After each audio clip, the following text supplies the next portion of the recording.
আমাদের বর্তমান যিনি সরকার প্রধান তারেক জিয়া, তিনি বিগত 17 বৎসর আমাদের ইউরোপ লন্ডনে সেখানে তিনি ছিলেন।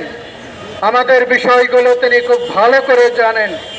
খ্রিস্টান দেশে তিনি এত বৎসর ছিলেন।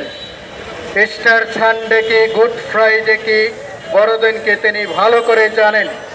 এবং তিনি যখন বাংলাদেশে এসেছেন, তিনি সেই দিন বাংলার মাটিতে তার পা ফেলে তিনি বলেছেন, I have a dream, I have a plan.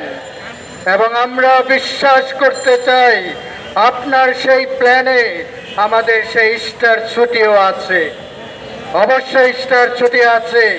আপনি আর দেরি না করে আগামী রবিবার আমাদের সেই ইস্টার সানডে 5ই এপ্রিল আপনার নির্বাহী আদেশের মধ্য দিয়ে আমি মিডিয়া ভাইদেরকে অনুরোধ করি, আপনারা আমাদের এই জোরালো দাবিটা আমাদের সরকারের কাছে পৌঁছে দিন।